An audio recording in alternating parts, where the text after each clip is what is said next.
What's good? How we doing? It's 9:37 p.m. Survivor Series just ended like 2 minutes ago. Um, it was a great show. What's up, everybody? So this is the official recap of Survivor Series. You saw my predictions. If you didn't, you can go look at my predictions. But this is the recap. I love it because this is my first official recap, first official prediction I've done for Survivor Series. So this is big, man. But yeah, it was a good show. I went 3 for 5 on my predictions, so not my best, but I really enjoyed it. So now let's break down each match piece by piece. Piece by piece. All right, so to open the show, we had the 5-on-5 women's Wargames match. Team Rhea, Team Liv. So we started things off with Bayley and Nia Jax. Now I will say, then it was Naomi, and then it was Candice LeRae. I will say, until Candice LeRae got in, it was horrible. It was a botch fest. The whole match, Nia Jax was sloppy as all hell. Naomi, like, you had to see the chair shots Naomi and Nia Jax were hitting each other with. They weren't hitting each other. It was really bad. Then Candice LeRae came in. She started doing some really cool stuff. Io Sky is my favorite women's wrestler on the roster. First, forget about her. She's awesome. Rhea Ripley, perfect. Even for Kel, give for Kel her flowers. Liv Morgan did amazing work. Tiffany Stratton, I'd say, is the MVP. She carried that match. Io and Tiffy had that insane spot where they both jumped off the top of the cage. Yeah, so it was good, but it was very sloppy. A lot of mistakes from everybody, but not really noticeable with a lot of the superstars. But Nia Jax was absolutely noticeable. But it was pretty good. So ultimately, it was Team Rhea Ripley that won. Rhea Ripley hit a riptide off the top rope through a table on Liv Morgan, which I thought was awesome. Great way to end a match. But yes, my overall rating, I'll give it a 3 out of 5 stars.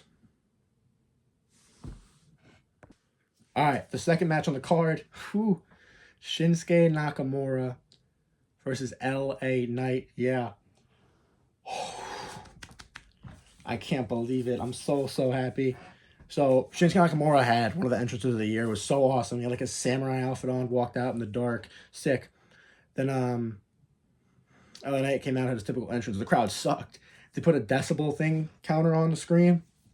It didn't crack 90 like they thought it would. But yeah, so it wasn't a squash match, but it wasn't a long match. It was short enough to let Nakamura show off this new dark character, beat up LA Knight a little bit. And finally, ultimately, we got a new United States champion. And his name is Shinsuke Nakamura. Oh, that makes me so happy. So yeah, like I said, Shinsuke is one of my favorite wrestlers of all time.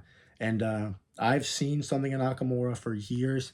And even when he's had a slump, he's been on TV for almost a year now, up until this point. But I've always had it here. And he's back, and he's a champ now, man. So, yeah, you can't really give it a rating. 2 out of 5. It wasn't a good match, but I love Nakamura won. The next match we had was triple threat match for the IC title. Braun Breaker, Sheamus, Ludwig. It was a banger. The whole crowd's behind Sheamus. Everyone's behind Sheamus. Who was behind Sheamus? But, dude, Braun is perfect. Braun is a specimen. Braun Breaker is a beast. Braun Breaker is everything you want in a professional wrestler, basically. And, I mean, he's insane. Couple crazy spots in that match. Sheamus, as always. Sheamus doesn't put on a bad match ever. And Ludwig's just fun, dude. I think it was a perfect combination. Perfect triple threat match. Fast, furious, all over the place. But it doesn't get the 5 stars. I'm going to give it a 4.5. I think it was very good. I think it was a very, very strong triple threat match. I would definitely show it to a non-wrestling fan. Yes, I'm going to give it 4.5 out of 5 stars. I thought it was very, very good. And Braun Breaker ultimately retained the title and walked out as champion. Alrighty, then we had, after that, the World Heavyweight Championship match. Gunther, the ring general, defending against Damian Priest. Now, it was solid. It was a good match. Some good technical wrestling. Gunther delivering as always. Damian Priest delivering as he usually does.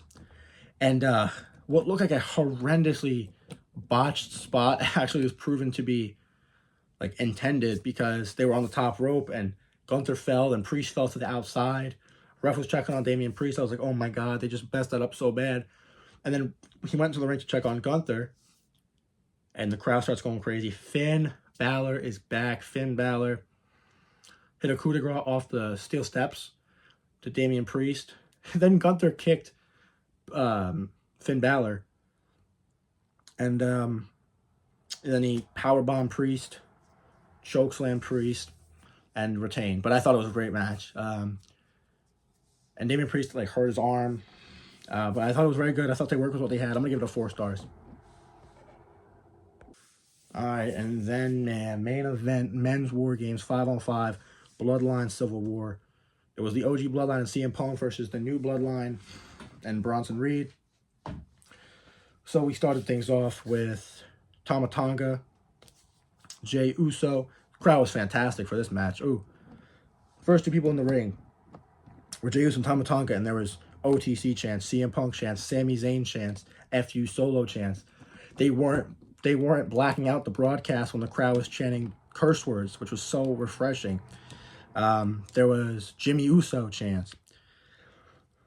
Oh, it was perfect. I'm gonna say it right now. It was a perfect match, perfect execution of this. No shenanigans, no one interfered, no one came out, no one turned. I thought it was great, dude. You a lot of tension between CM Punk and Roman Reigns in the cage.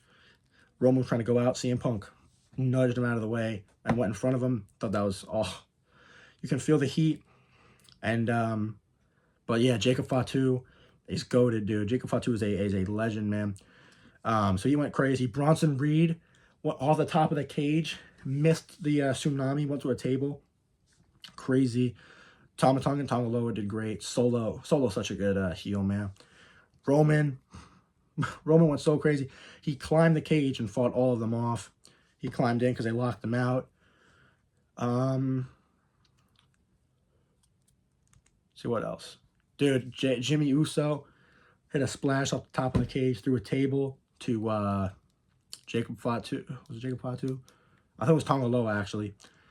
And we had a nice moment. CM Punk saved Roman Reigns. Roman Reigns helped up CM Punk. And then they won the match. The OG Bloodline. Paul Heyman was at ringside. Paul Heyman hugged and shook hands with all of them after the match. And we had a nice little happy moment on the stage where instead of The Rock coming out and trashing things, they all stood there, acknowledged. CM Punk hit this. And with the Wise Man, it was a nice moment. And you know what? I'm sick and tired. We're enough of the Bloodline shenanigans. Every match is Bloodline rules. Everyone's oh my God, coming out all over the place. So it's refreshing to see a normal, regular match with a nice, happy ending. So my rating with the Bloodline win, it was a 5-star match. Easily, bro. CM Punk, lately, he hasn't wrestled in many matches, but banger. 5-star match after 5-star match. Same thing with Roman Reigns. Same thing with Solo and Jacob. It's just it's a great era of SmackDown, great era of Bloodline wrestling. Okay, so that was my first ever recap. So I calculated it with the scores of all the matches, the star rating out of 5. I added them up, divided them by 5.